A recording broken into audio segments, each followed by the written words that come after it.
guys, welcome to episode 12 live on LinkedIn with John Lees, live every Thursday. Thank you so much for joining us. Hope you have a great week. Hope you've got an awesome finish to your week as well. I'm going to bring John straight into the broadcast, guys. Today's episode is how to lead your sales team to success. Really excited about this show with John today, and just bringing John straight in. How are you guys? How are you over there, John? Nice to see you again this week. Great to have everyone on board. What's happening in California? Obviously still hot over there, no doubt. Not only hot, but there's fires everywhere. And pretty dangerous, very dangerous. So it's on the news at the moment, and some neighbors of ours went down to a place called Jenna yesterday, and they had to pull out yesterday because there was just fire engines going everywhere, and very dangerous time. Maybe not so dangerous as it was in Australia, but dangerous, very dangerous here. And we're on 105 degrees Fahrenheit today, and normally you'd see a nice blue sky, but the sky is clouded over because of the smoke. Okay. So I just hope everybody's okay. Yeah, mate, the same from here. We hope you're all okay over there and staying safe. Obviously, we know bushfires very well, as you would have living in Sydney too, John. Many parts of Sydney are quite bushy when you were back living there as well. So we hope everyone's safe over there and all keeping well. Guys, I'm going to cut straight into it today. John's got a great episode ahead, how to lead your sales team to success. So I'm going to jump off screen, guys. I'm going to get into the comments. I'll check all the feeds are working. Before I do, thank you so much for tuning in, whether you're on LinkedIn, the YouTube channel, the Facebook page. I'm going to jump off screen now. Over to you, John, and I'm going to leave it with you. Thank you very much. Well, first of all, to those of you who tuned in, I hope you enjoy the session. We've got people here in the United States, obviously people in Australia, and some people in the United Kingdom. So whoever you are, I hope you enjoy it. It won't go for long. It'll only be about 30 minutes or so. Just thought I'd fill you in as to where we live. My wife and I, we will in fact be returning to Australia when the COVID-19 situation allows us to. So we're in a place called Sun City in Northern California. And it was a mistake on my part, really, because I thought it said Sin City, but, I'll get over that. So I had come to America because an Australian company was moving to America, and they asked me, would I do some consulting and training work for them and for their customers, which I thought would be an adventure. My wife and I agreed. So I got here December 2014, and unfortunately there was a strike at the docks in a place called Oakdale, which is south, I think, of San Francisco. So it was 4 months before the carrier with all our personal effects arrived. So there you go. But eventually it did arrive, and I was absolutely delighted because I had really missed my wife. I really had. And yeah. Anyway, so then people ask me, in Australia, they say, what's the highlight of living in America so far? And I told them it's not, I've not been shot yet, which is the main highlight for me. But recently my wife said, I would like to get a gun for myself to protect myself, which is the line of thought in America. And I thought, oh no, if I get her a gun, I know what's going to happen. Somehow, somewhere, someday, I'm going to get shot. Which is almost like saying, I want to commit suicide, but I want it to be a complete surprise. Anyway, so there you go. Played a prank on my wife yesterday, which I like to do on a regular basis, but unfortunately it backfired. I put some glue in her lipstick, so yeah, that didn't go down very well. She's not talking to me now. She's quite straight-faced, tight-lipped. She's lost a bit of weight, which is good, but anyway, hopefully she'll get over it. Let's get started. So the session today is all about how to help your sales team to be successful. And what I'm about to talk about, the strategies and the philosophies I'm about to talk about, really apply to anyone who's got some form of a sales team working for them. And it could be sales reps, doesn't matter what you call them, business development managers, it could be retail, it doesn't really matter. In particular, this session is about reps who, have to create business, have to create demand and not simply meet demand. So the first section is called A.I.M.S, a 4-step sales process to positively approach and influence customers and prospects. So let me show you what A.I.M.S is all about.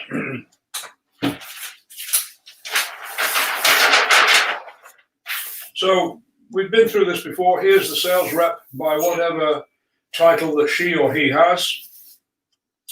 They're going to market. They're going to go and see a prospect or a customer.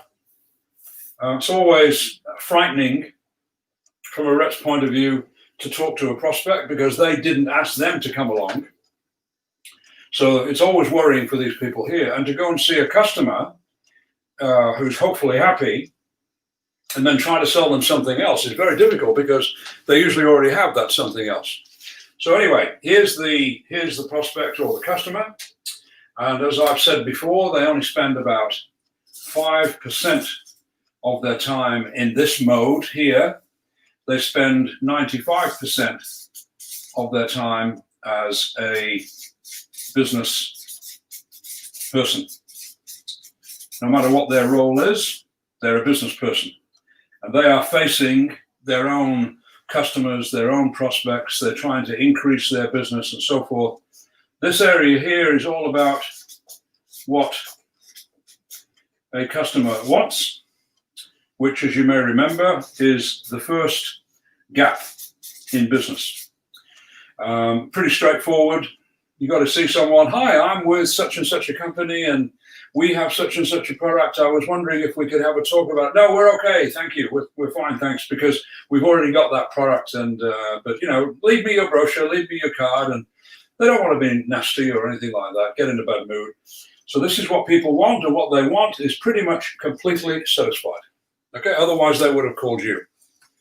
On this side here, we have what we call needs. The needs of the business person. The needs of the business person will not be shared with this person here. The needs of the business person is to improve the business, to get better results, and so forth. And they don't think of suppliers as being capable of doing that or even interested in doing that. So there's the first gap. This is the second gap. And the second gap is the area of potential, the area of opportunity, untapped potential, huge areas of opportunity. If you had 3 lifetimes, you wouldn't even get close to it. So we have to help these people to understand how to do business, and here's what they have to do. So we have this line of thought called A.I.M.S. So A stands for assume. Now, we have a document on this particular subject, and here it is.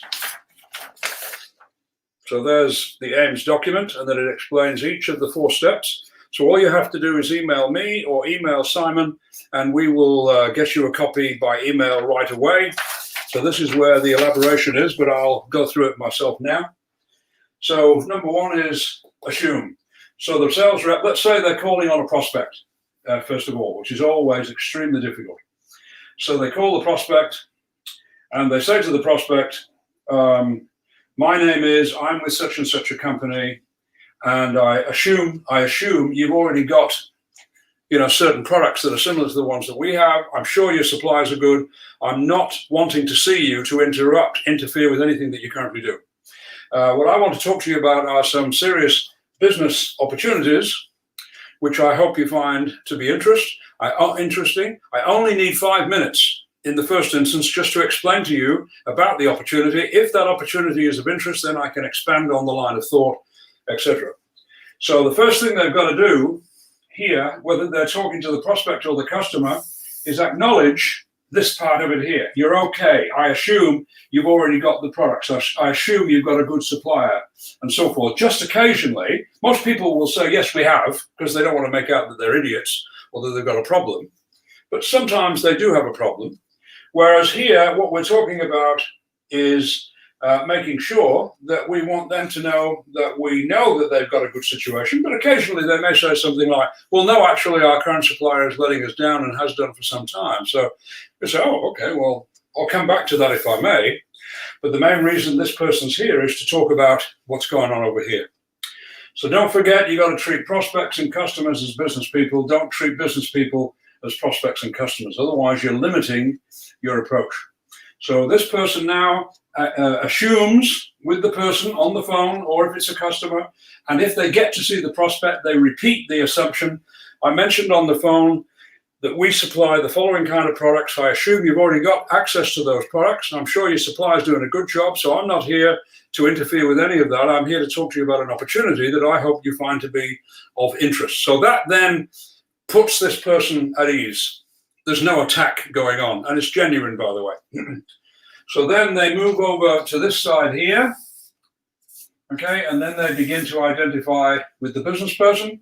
So here now they say, I imagine that you are interested, obviously, to improve results in given areas. I'd be interested to find out which areas are most important to you, but I've got some ideas that I want to mention to you that I think you will find to be interesting, because they can help raise sales by 20% or reduce costs by 20%, whatever happens to be the case. I'm not talking about selling cheap products, by the way.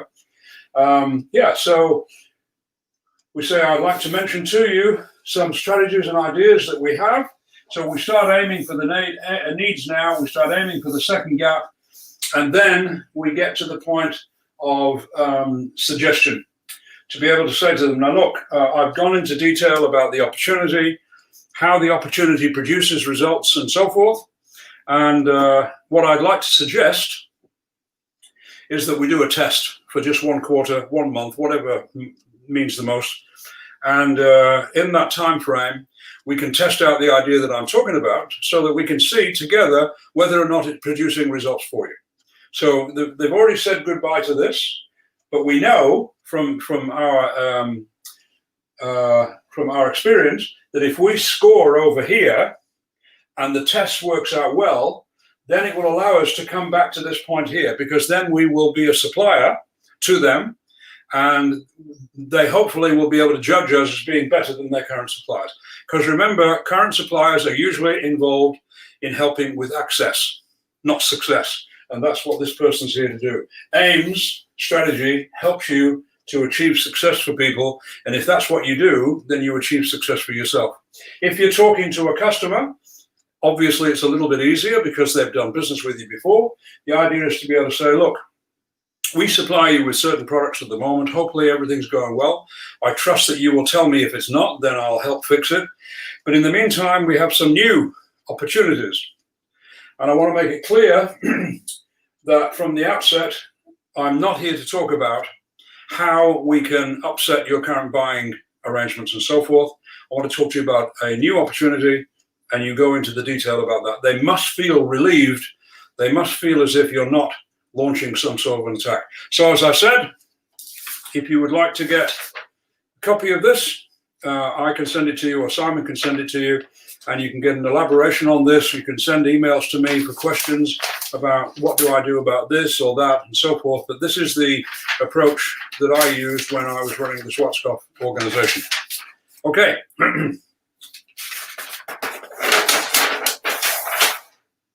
So next.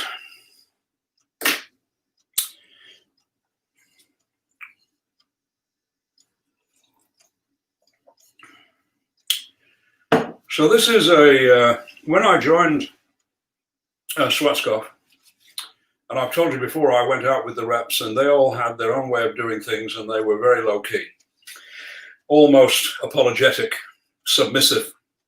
Are you interested to hear about this? Would you like me to show you that? Do you have time to discuss this? And all that kind of thing. And people, you know, they don't want to have arguments. So they say, no, we're okay at the moment, thank you. But I didn't realize it was that time. I got to get going. Yeah, no, that's fine. Don't worry about it. I'll leave you, brother. All that kind of thing. It's pathetic. So I saw this. I realized that I've got to do something about it to help them and to help their customers. So I created a very simple idea called bits and pieces. And I hope you might be able to use something similar.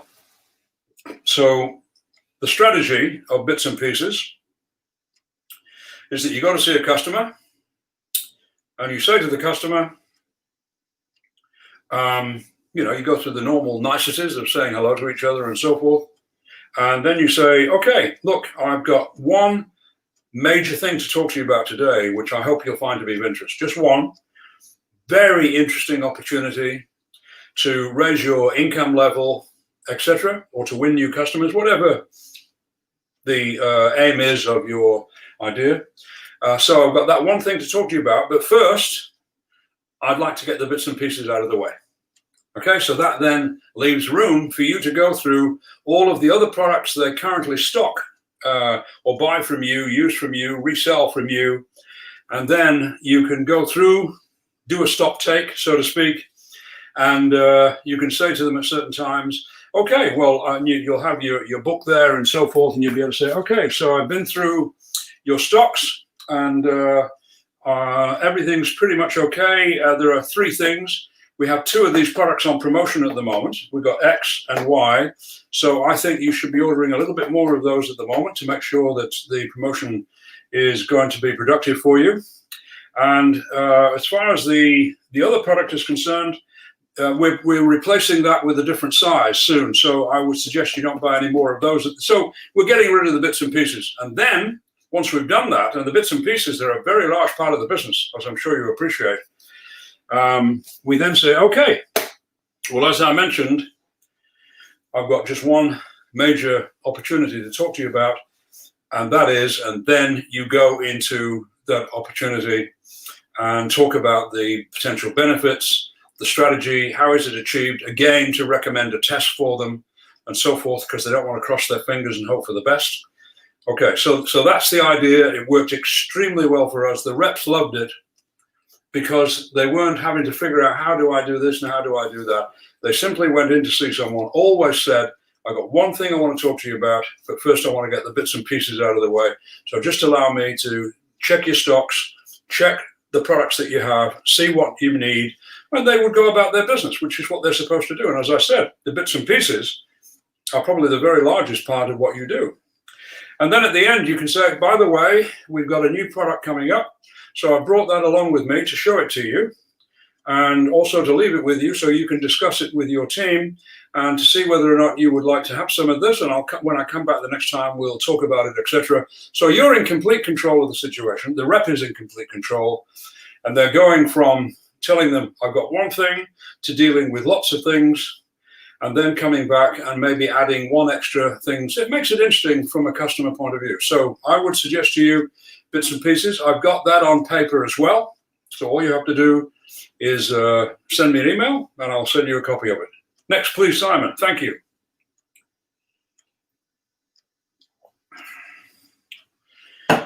So are your salespeople gung-ho or ho-hum? So I hope you know what I mean by gung-ho people. They really like doing what they want to do, and they don't allow problems to get in their way. They solve those problems. They don't like having problems, but they know they have to. But they focus on opportunities for the customer and for the company, and of course, therefore, for themselves. So, but I remember once I was talking at an after-dinner meeting in Melbourne, and everything went well. And I was sat next to the lady who was the secretary of the boss. Very, very nice lady. And we just got talking about salespeople and things. And she said, you know, we have an interesting situation at our place. She said, because when reps ring in, they must talk to me first. They can't go through to the boss. They ask for the boss, but they can't have the boss. And in the nicest possible way, I always say to them, look, Mr. Edwards is away today. So you tell me, please, what you would like to do. But don't do it now. Just send an email and explain what it is that you want to talk to Mr. Edwards about. And I promise you that I will forward it on to Mr. Edwards. Okay? And look forward to hearing from you. Please try and keep it to 1 or 2 paragraphs maximum. He's a busy guy. I'm sure you are too. So we'll get to the bottom of what you're offering. So please send me an email, and I promise that we'll get back to you, and we'll go from there. Now, which is very nice. It's very nice. It gives them an opportunity. Then she said, okay, here's what happens every single time. 90% of the salespeople that call never send an email. That's ho-hum for you. They just can't be bothered putting together an email. I mean, fancy having to write 2 paragraphs. Oh, that's so challenging. 90% of the remaining 10% do send an email, but they go on and on about their product and their company. And that's going to turn Mr. Edwards off, I can assure you. Because Mr. Edwards is only interested in one company, and it happens to be his, not yours. 1%, only 1% of the 100% that called originally know what to do. They send an email, 1 or 2 paragraphs maximum, and they absolutely focus in on an area of serious opportunity, which they have been working on and which they have evidence of success, and that's what they want to talk to you about. And you can be absolutely sure that Mr. Edwards would say, okay, I'll call him and or her, and we'll organize to have a meeting. So just be careful of if you have sales staff that are ho-hum. Usually they're apologetic, very servile, and the market's just sick and tired of seeing them. Next, please, Simon.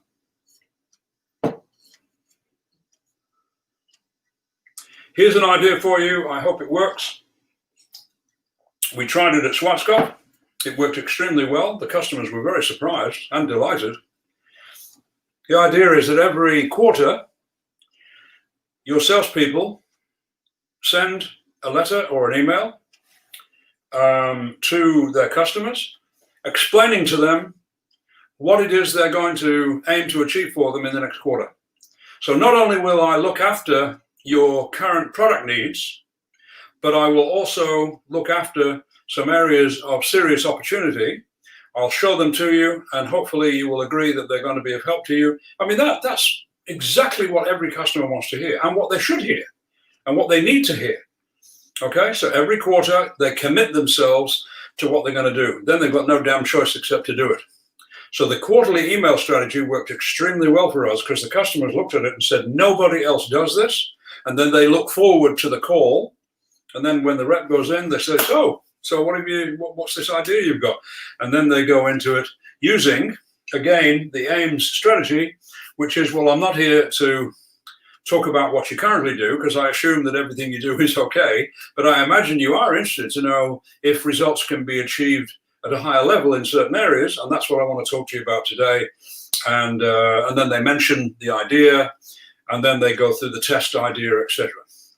So I think the quarterly email strategy, or letter strategy, I mean, way back when I did it with Schwarzkopf, I think it was mainly letters or faxes or whatever. But anyway, the point is that the idea is very simple. Send a message to the customer telling them that you've got some plans for them. Very nice for customers to think that their suppliers are thinking of them, not in the usual supply sense, but in the sense of improving business for both parties. Okay, thank you. Simon, next, thank you. So this is just a reminder to you to keep your eyes open with salespeople and ask yourself, are they adversaries, which is sort of like an enemy? Now, they won't mean to be, but they can be. I'll give you an example. I was out with one rep, very nice guy, Scottish guy. This was in Sydney.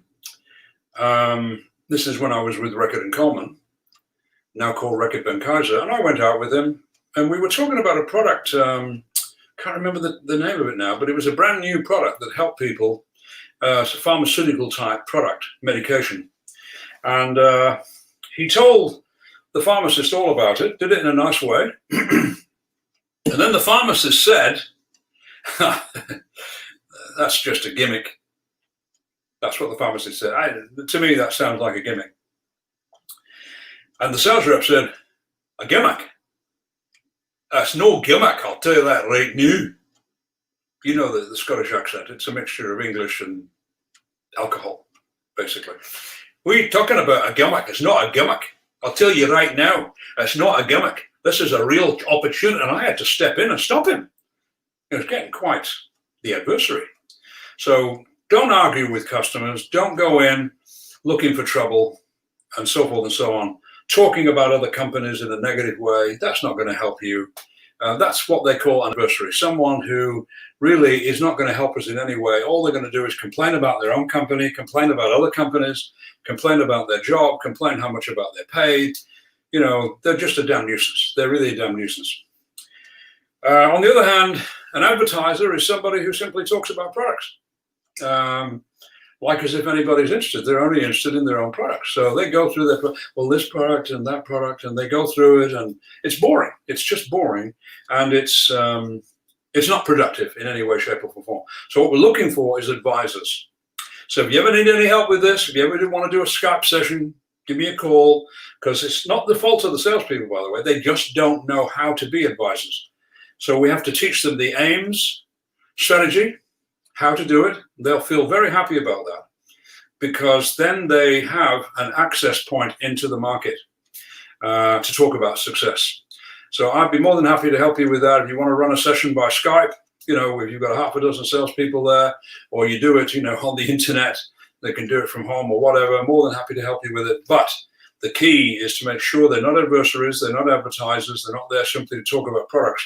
They're there to talk about dual opportunities. Okay, number 6. Thank you, Simon. So this is an idea for managers and their salespeople to use an idea called Focus 5 or Focus 10. Either way you want to use it. So this one here is for a company where the reps only had a few customers. So Focus 5. What they do is they are required each month, because they've got regular work to do. A rep has regular work to do, calls to make, help people with the products they require, place the orders, get everything organized for everybody.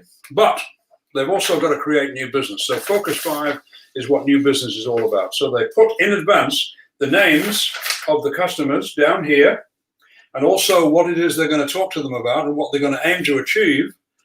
Okay, and then they put down the results of what happened. So this now puts Focus 5 or Focus 10, depending on the range of customers you've got, the number, is an opportunity to help sales staff to be self-managers, and it helps them to be focused, not on being advisors and very good salespeople to all of their customers, because they can't do that, but they can home in on few customers. And if you could imagine, let's just say you had 10 salespeople, and you did Focus 10 and you did it every month, you know, that's a lot of customers where you're going in and you're looking at helping them to build their business with your company.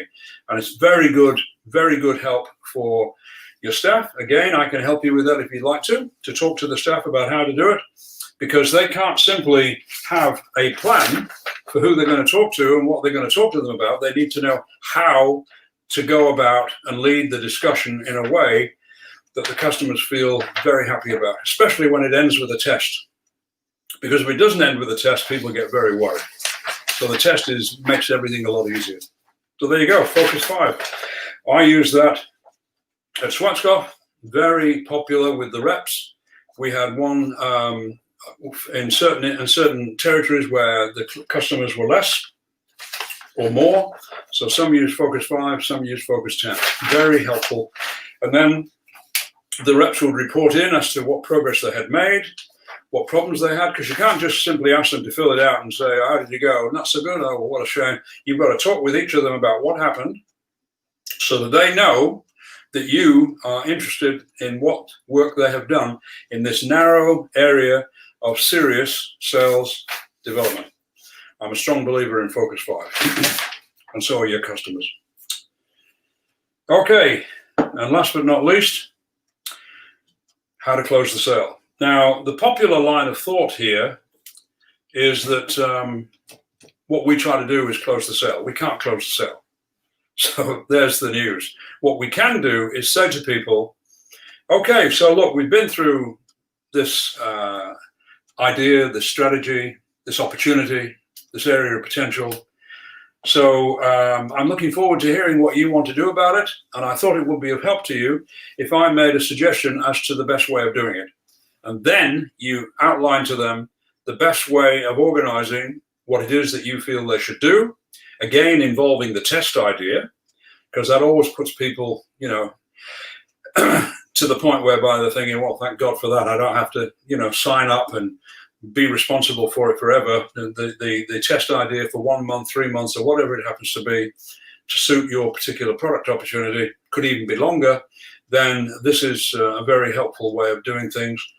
And so you just go through and explain to them, okay, so what we need to do is this, we need to do this. This is what people need, just like they get from a doctor. A doctor who says, okay, so I'm going to organize some medication for you. They don't ask if they can do this. They're telling you, and they know that you don't have to agree. But we usually do, don't we? So I'm going to organize some medication for you. This will do this, this, and this. I'm also going to organize an MRI for you so that we can get some information on exactly where you stand with this problem. And I want you to come back and see me in 4 weeks from now. So the date of that will be, there you go, there's a card. So come and see me then. And I'm looking forward to seeing you. That's what they do. That's what we're supposed to. That's called closing the sale. So you're not saying to them, excuse me, how much money do you have in your purse today? Or any of that nonsense. You're saying, this is what I think would work best. And that helps them because they're no longer on a desert island trying to figure out what to do.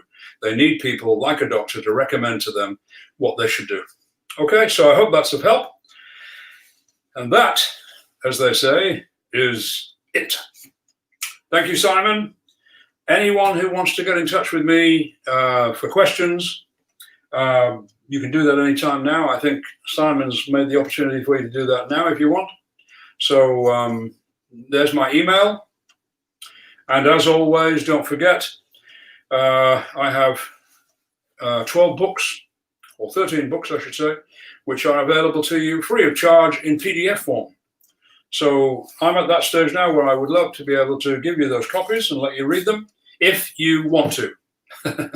So they're not being forced on you, but if you're a student of business, then those books I think should be very helpful. Just one at a time, books on selling, books on management, books on marketing, and so forth.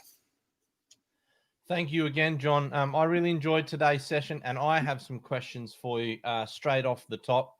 I thought today was a really good, a really good step-by-step process that sales teams can use.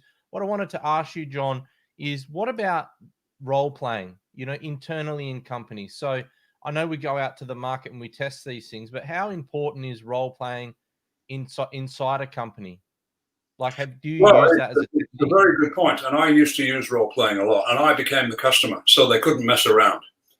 So, Okay. because, if you get two reps talking to each other, they'll start clowning around if you're not careful, and then you've lost the point.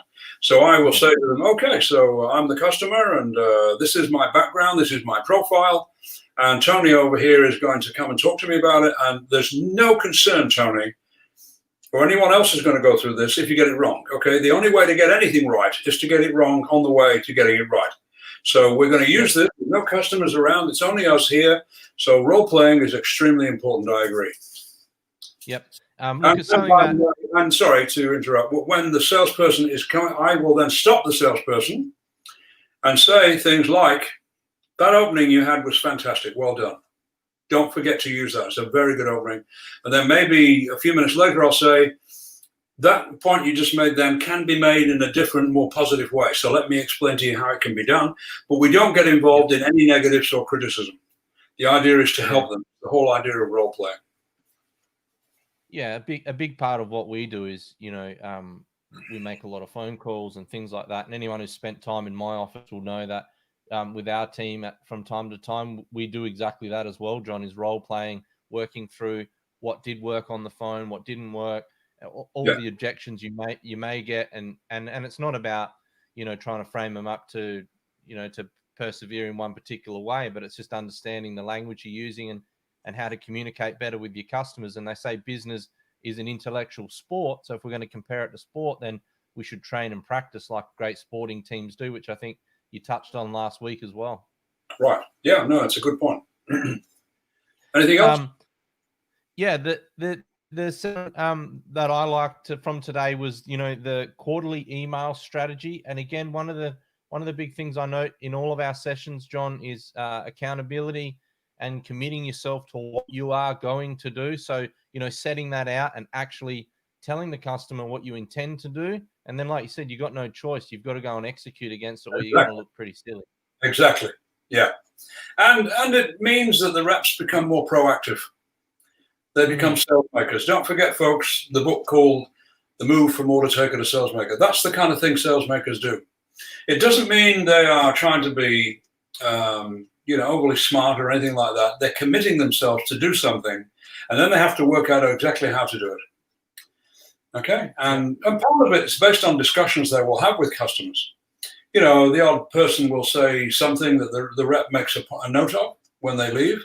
And they say, okay, I'm going to try and help that person with this problem. And they get advice. They go and get advice on it. That's what I've always done, is get advice on it and then go back to them and say, look, I've got some ideas for you on this. And then that means that they can look forward to that person making a call on the understanding that they've already contacted them and said, I will help you. I can tell you now there's less than 2 or 3% of salespeople who do this. And it's not cocky either, by the way. It's not, I'm going to show you how to run your business. It's got nothing to do with that. Yep. And guys, it's a good prelude into next week's show, which is, leadership strategies for managers. And this is how we'll kind of stitch this week and next week together. So really looking forward to that one next week, John. Thank you again for today. I thought today was really, really valuable again. And I like the 7 points that we went through, and I'm sure our audience did. And again, I just want to thank everyone who does watch us live on LinkedIn, YouTube, or Facebook. And if you're watching on replay, thanks again. And don't forget, you can reach out and contact John at info@johnlees.com.au. He can run any of these sessions for any of your teams. I'm really grateful I get to spend a bit of time with John each week in the lead up to these shows and after these shows. And it's helped me improve myself over these last 12 weeks as well. So episode 13 next week, leadership strategies for managers. Really looking forward to that. And John, just hope everyone in California stays safe with these fires now. It's kind of a bit of a double for everyone over there. Thank you very much. And Simon, thank you to you for organizing this again. This is 13 sessions. I don't know anyone who's ever done this. So it's a remarkable idea. And I just hope people enjoy it. I've already had one email in asking me for the book covers and so forth. So I'll get that up to that right away. Yeah, and I'll just finish off quickly there. Don't forget, John's got 13 books. He's making them available for free for all of our viewers. So please, take advantage of that. Grab a copy of the book, read it on the weekend, make some notes, and then tune in again next Thursday. We're live every Thursday at 11 a.m. We are up to episode 13.